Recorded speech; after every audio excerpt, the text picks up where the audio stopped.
Olá, meus amados, graça e paz. A porção diária da Palavra de Deus para esta nossa reflexão está em 2 Timóteo, capítulo 3, no verso de número 16, quando nós lemos o seguinte: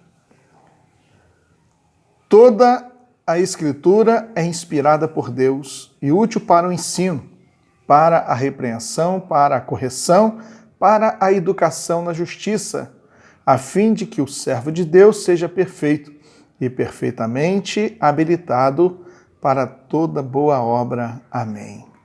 Aqui está a palavra de Deus para nós, na Nova Almeida Atualizada, e quero então compartilhar com você sobre a palavra de Deus, que é divina e é inspirada.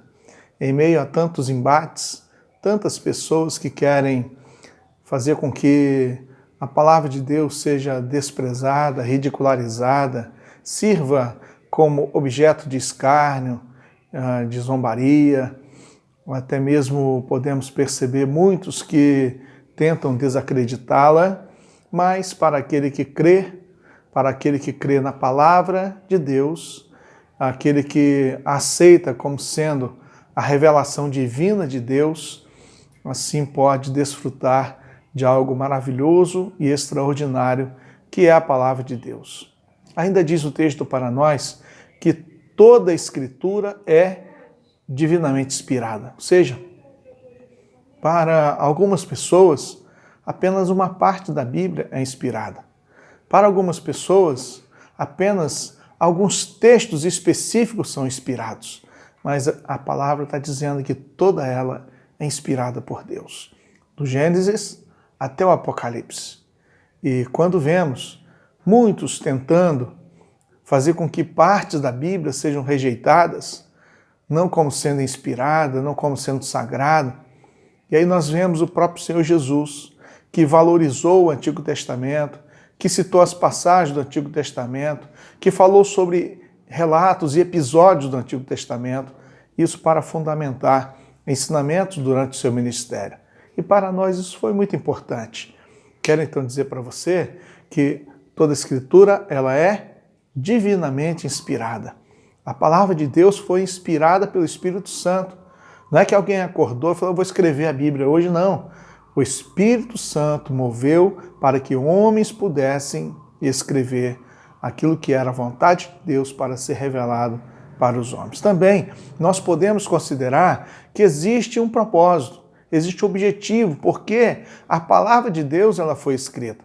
A palavra de Deus ela revela o próprio Deus, revela os atributos de Deus, revela o homem, revela o plano da salvação na pessoa de Jesus Cristo. Então a palavra de Deus ela tem o seu propósito, o seu objetivo, porque ela foi escrita, e podemos considerar a maneira que ela é aplicada à nossa vida. E aí então o texto que eu li diz que ela é útil para ensinar, para repreender, para corrigir. E a versão aqui diz que é para a educação na justiça, ou seja, para ensinar a pessoa a fazer o que é certo, para que a pessoa faça boas escolhas, para que ande no caminho certo. E então existe utilidade, a palavra de Deus sendo aplicada à nossa vida. Quero dizer para você que a palavra de Deus ela é inerrante, ela é infalível, a palavra de Deus ela é absoluta, ela é autoridade para nós. Existem muitos livros importantes que nós podemos e devemos ler, muitas coisas que nós podemos aprender sobre os diversos aspectos que nos atingem, mas a palavra de Deus ela é a absoluta sobre nós. Essa é uma questão muito importante. E o verso 17 diz que através da palavra de Deus nós podemos experimentar uma realidade de preparação, né? Diz o texto que para que o servo de Deus seja perfeito. Então a busca da perfeição deve ser o ideal para nós. Sabemos que a perfeição será alcançada no estado da glorificação, que é a nossa vida no céu. Mas enquanto aqui estamos, nós temos um padrão de excelência. Existe uma busca que nós precisamos fazer para que o servo de Deus seja perfeito, perfeitamente habilitado para toda boa obra. Então a palavra de Deus ajuda não só na vida espiritual, mas ajuda no trabalho, tanto o patrão como o empregado, no casamento, marido e esposa, na família, pais e filhos, na sociedade, na dinâmica com as autoridades, o trato com o dinheiro.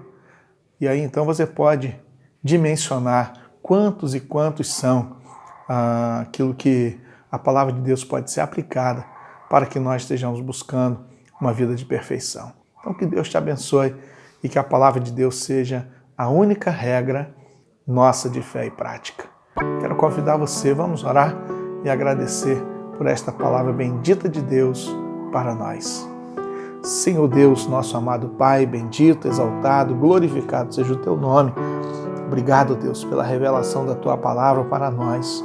Obrigado, Deus, porque a Tua palavra nos ensina, a Tua palavra nos corrige, a Tua palavra nos repreende, a Tua palavra, Deus, nos dá a condição de escolher o que é certo e fazer o que é certo.